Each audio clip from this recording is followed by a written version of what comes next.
If you enjoyed this video, don't forget to give it a like, leave a comment, and subscribe to the channel. Some stories are not meant to be told. They exist on the frayed edges of history, whispered in hushed tones by firelight and buried under layers of official denial. In the vast, unforgiving expanse of Egypt's western desert, far from the tourist trails of Giza and Luxor, lies one such legend. It is a story of impossible objects, of a geometry that defies the laws of nature, and of a place that seems to actively repel human presence. They call them the Forbidden Cubes of Dakhla. Local traditions speak of them not as monuments but as warnings. They are described as perfect, seamless blocks of an unknown black stone, humming with a low, bone-deep vibration that unsettles the soul and warps the mind. These are not relics to be studied, they are curses to be avoided. The fear surrounding these objects is primal, an inherited dread passed down through generations. Bedouin guides, who know the desert like the back of their hand, will lower their voices when the Dakhla Oasis is mentioned, their eyes darting towards the horizon as if expecting something to emerge from the heat haze. They speak of a wrongness in the sand, a place where compasses spin wildly and the stars themselves seem to hang in unfamiliar patterns. The very concept of the cubes is an affront to everything we know about the ancient world. They are said to be without seam, without tool mark, as if they were not carved, but simply willed into existence. This perfect silent geometry is what makes them so terrifying. It is a quiet declaration of power from a force unknown. Ancient Egyptian texts, for all their detailed records of pharaohs, gods, and daily life, are strangely silent on this matter. There are no hieroglyphs detailing their construction, no papyrus scrolls celebrating their creators. This absence is more damning than any inscription. It suggests that even the mighty civilization of the Nile, a culture that built monuments to touch the heavens, recognized these cubes as something other, something to be left undisturbed. They were a secret buried by the ancients themselves, a line in the sand that was never meant to be crossed. The whispers say that to gaze upon the cubes is to invite madness, to touch them is to be unwritten from the world. And so, the legend endures, a dark stain on the sun-bleached landscape. It's a ghost story for archaeologists, a cautionary tale for adventurers. The story of the Dakhla cubes is a journey into the heart of a profound and unnerving mystery. It asks a question that has haunted explorers for centuries. What happens when we dig too deep? What if we unearth something that was buried for a reason, something whose very existence challenges our understanding of reality itself? The silence of the desert holds the answer, guarding a secret of terrifying and perfect symmetry, waiting for the next unwary soul to stumble upon its forbidden truth. History is littered with the ghosts of expeditions that went searching for the unknown and never returned. In the spring of 1924, one such team, led by the ambitious and arguably reckless British archaeologist Sir Alistair Finch, set out from Cairo. Finch was obsessed with whispers he had gathered from obscure texts and back-alley Cairo antiquities dealers, whispers of a geometric anomaly near the Dakhla Oasis. His team was well-funded and equipped with the best technology of the era, sturdy motor cars, reliable compasses, and detailed maps. They were confident, perhaps arrogant, believing that science and reason could conquer any desert superstition. Their goal was to find what others feared, to bring it into the light of the 20th century. Finch's journal, a leather-bound volume later recovered from a half-buried supply tent, chronicles their descent into the unknown. The initial entries are filled with professional optimism and detailed observations of the landscape. But as they drew closer to the coordinates Finch had calculated, the tone began to shift. He wrote of a pervasive, low hum that the men could feel in their teeth, a sound with no apparent source. The local guides grew increasingly agitated, complaining of headaches and vivid nightmares. One night, two of them simply vanished from the camp, leaving all their possessions behind. Finch dismissed it as desertion born of local superstition, but a seed of unease had been planted. The breakthrough came on the 12th day. A ground-penetrating survey, a novel technique at the time, revealed three massive, perfectly symmetrical objects, buried 30 feet beneath the dune. The excitement in Finch's writing is palpable, yet it is laced with a new, strange apprehension. He describes the excavation as unsettling, noting how the sand seemed to resist their shovels, almost flowing back into the pit as they'd done. When the tops of the cubes were finally exposed, the team fell silent. They were seamless, made of a polished black material that absorbed the harsh sunlight without reflection. The hum was now a powerful physical vibration that caused nausea and disorientation among the crew. The final entries in Sir Alistair Finch's journal are a terrifying score. He describes how the cubes seemed to affect their perception of space and time. Men would walk around a corner of a cube and not reappear for minutes, claiming only seconds had passed. He wrote of geometric patterns appearing in their vision, of whispers in a language that was not human. His last legible sentence reads, "The geometry is wrong. It sings a song we cannot understand. We should not have come here." The official report states that the entire expedition, all 12 members, was lost to a sudden violent sandstorm. But their abandoned camp, found months later, showed no signs of a storm. It was simply empty, a silent testament to a discovery that consumed its finders. The very existence of the Dakhla cubes, as described in Finch's recovered notes and the fragmented local legends, presents a paradox that confounds modern science. The core of the enigma lies in their impossible geometry. Reports consistently describe them as perfect cubes, with 90-degree angles so precise that they defy any known ancient or modern manufacturing technique. Forged or carved stone always retains microscopic imperfections, the telltale signature of its creation. Yet these cubes are said to be atomically seamless. There are no joints, no tool marks, no signs of erosion. It's as if they were sliced from the very fabric of space by a blade of pure mathematics, leaving behind an object that feels fundamentally unnatural, like a glitch in the matrix of our reality. The material itself is another layer of the mystery. Finch described it as a type of basalt or obsidian, yet it was completely non-reflective, a light-eating stone that seemed to possess an impossible density. It was cool to the touch, despite the searing desert sun, and it emitted a constant low-frequency hum. This sound wasn't merely auditory, it was felt, a vibration that resonated with the human body in deeply disturbing ways, inducing vertigo, paranoia, and auditory hallucinations. How could a seemingly inert block of stone generate energy? This property moves the cubes from the realm of archaeology into that of theoretical physics, suggesting a power source and a technology far beyond our comprehension.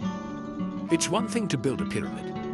It's another thing entirely to create a humming, reality-bending artifact. Theories attempting to explain this forbidden knowledge are as wild as the legend itself.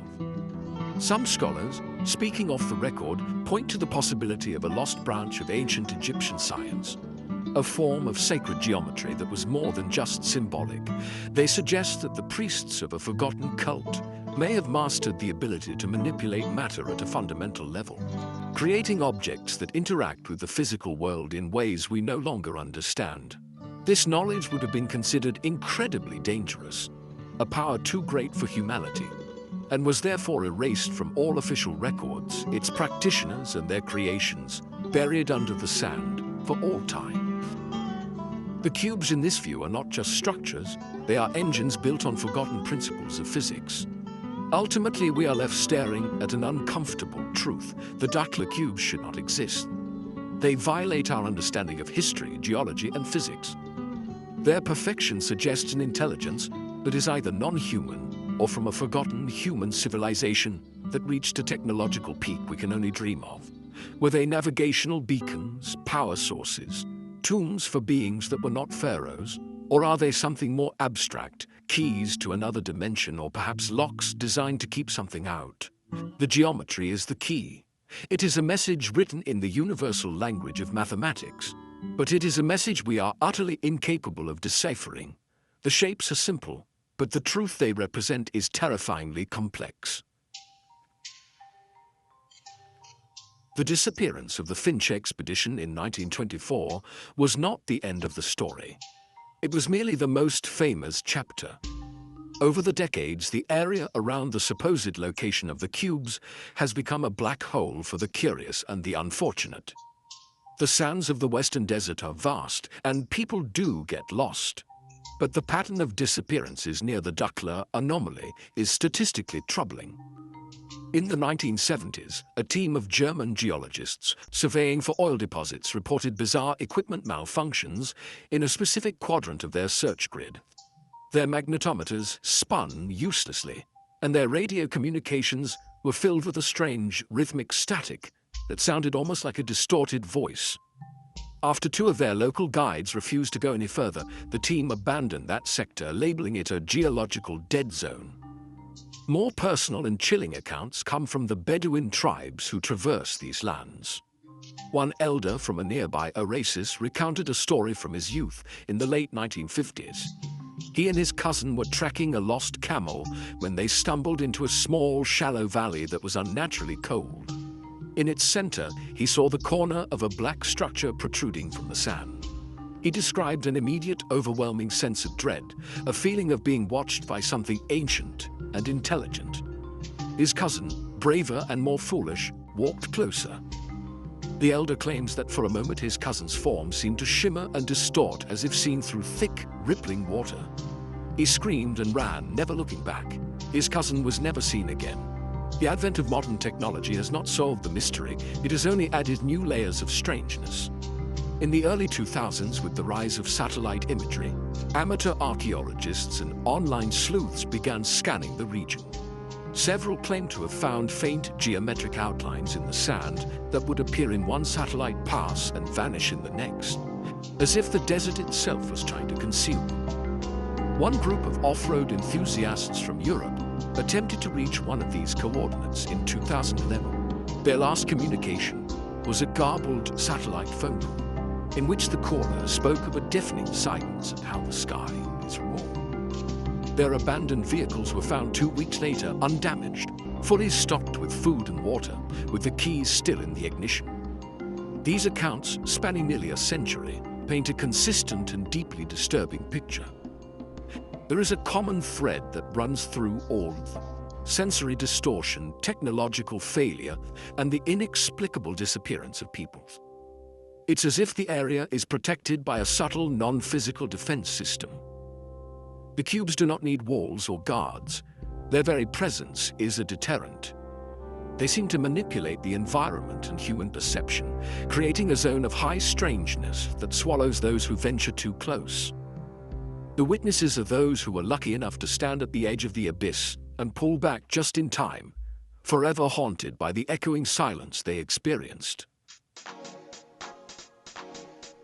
Where there is a persistent, unexplained phenomenon, there is often an official effort to dismiss or conceal it.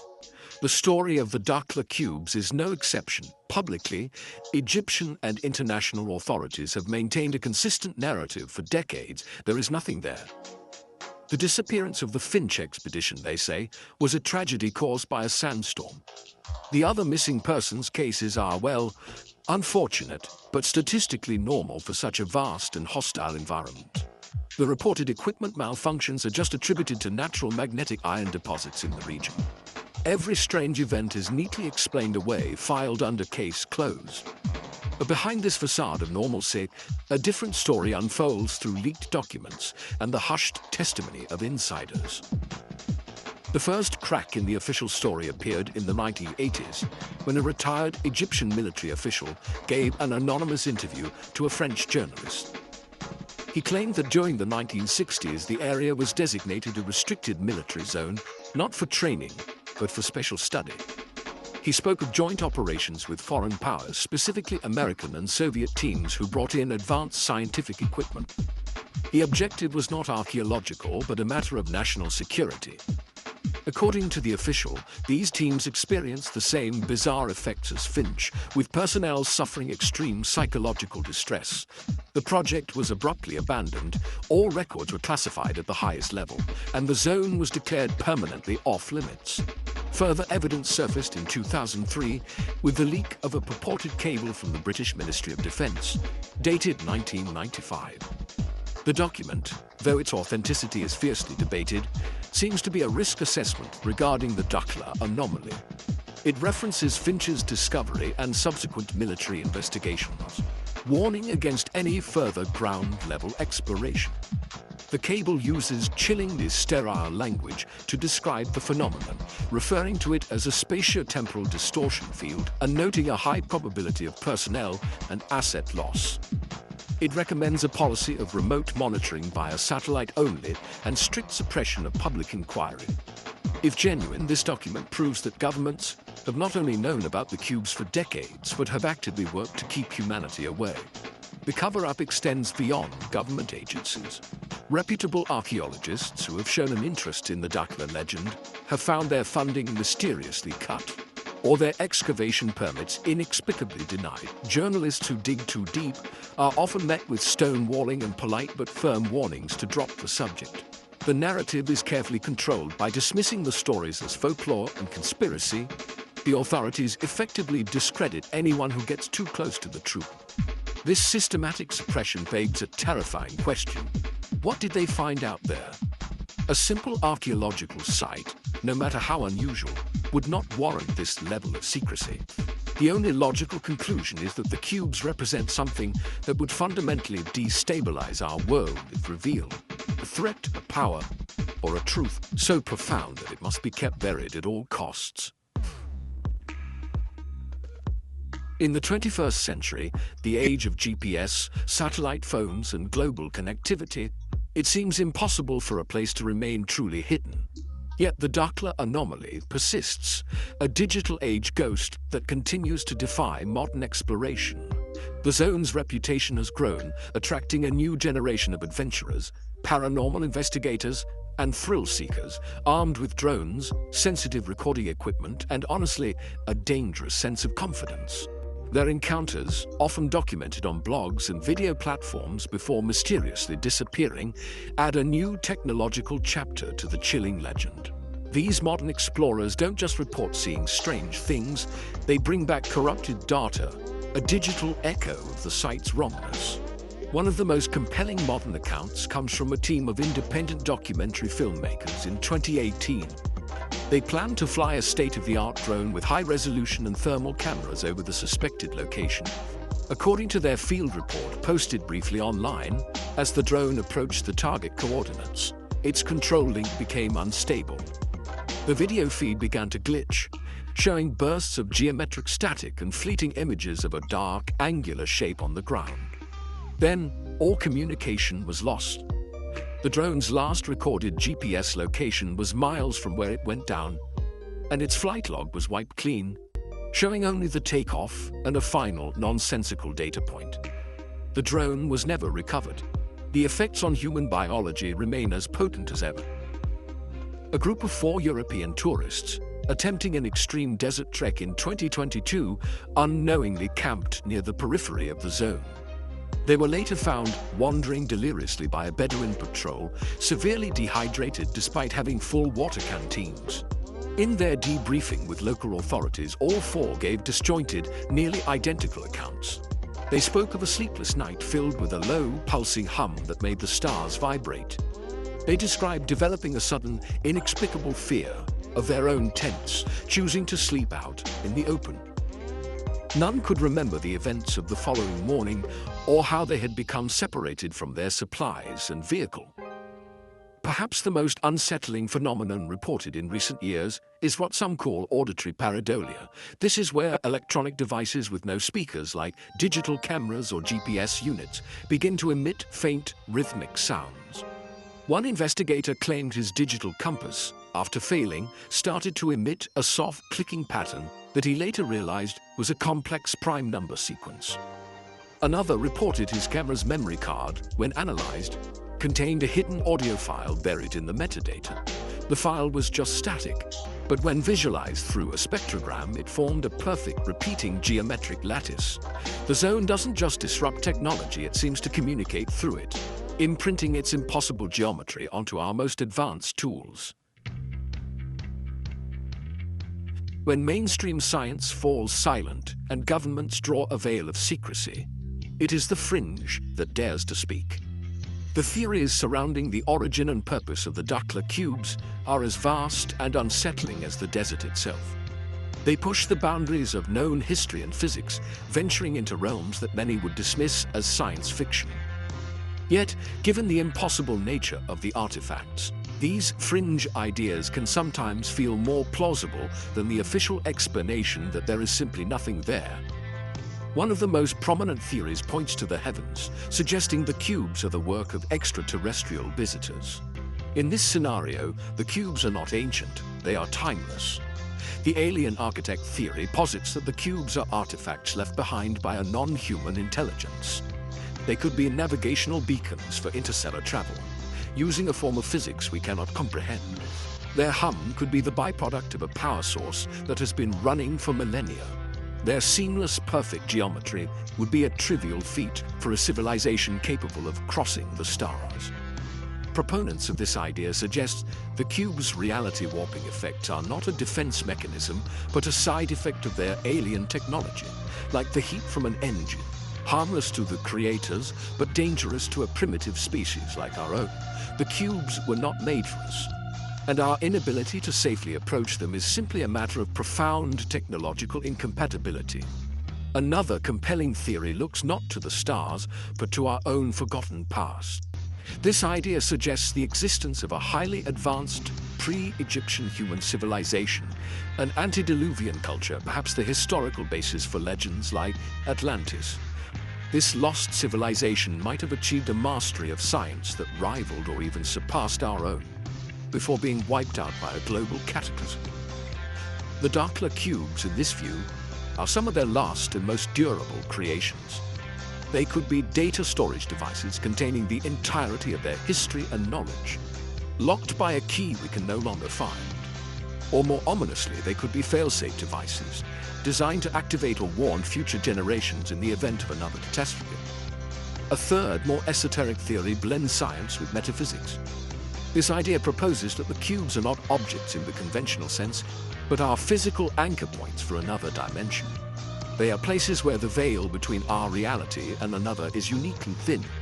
The strange geometry, the time distortions, and the hallucinations are not caused by the cubes themselves, but are bleed-through effects from a universe with different physical laws. To approach the cubes is to risk slipping through this veil. This would explain the disappearances. The people are not dead, but have been displaced from our reality entirely. Whether the cubes are natural formations or artificial constructs, their purpose in this theory is terrifying. They are doorways that should never be opened. We are a species driven by curiosity. It is our greatest strength and perhaps our most fatal flaw. We see a locked door and we must know what is behind it. We hear a whisper from a forgotten age and we must uncover its source. The forbidden cubes of Dakhla represent the ultimate locked door, a mystery sealed not by bronze and iron, but by the very laws of physics and perception. For a century, they have defied our science, consumed our explorers, and resisted our understanding. They sit in their silent, geometric perfection beneath the sands, humming a song that may be a beacon, a database, or a warning. And we must finally ask ourselves the hardest question. Should this door remain unopened? The allure of the cubes is undeniable. Imagine what we could learn. If they are data storage from a lost civilization, they could hold the cure for disease, the secret to clean energy, or the true history of our species. If they are alien technology, they could be our key to the stars. The potential reward is civilization-altering, a leap forward so profound it is almost unimaginable. This is the argument for pushing forward, for risking everything to unlock their secrets. It is the voice of progress, the same voice that has guided humanity out of caves and onto the moon. It whispers that knowledge, no matter how dangerous, is always worth the price of discovery. But there is another voice, a colder, more ancient one. It is the voice of caution, the one that whispers in the dark and warns of hubris. This voice points to the disappearances, the madness, the veils of secrecy. It suggests that the cubes are not the gift but a trap. What if their purpose is not to enlighten but to contain? What if they are not tombs but prisons for something incomprehensible? Or what if their technology is a weapon so powerful and so alien that to unlock it would be to unleash our own extinction? Humanity is still a young species, squabbling over borders and resources. To hand such a power to a race that has not yet mastered itself could be the ultimate act of self-destruction.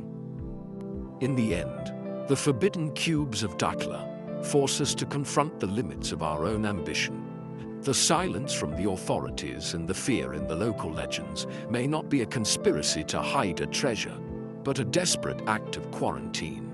They may be protecting us from a truth we are not ready for. Some secrets may be so foundational, so reality-shattering, that they are best left buried. The cubes have waited for millennia, and they can wait for millennia more. Perhaps the greatest wisdom we can learn from them is not what lies inside, but the humility to walk away. To accept that there are corners of this universe that are not meant for us. The desert keeps its secrets well. Maybe we should let it.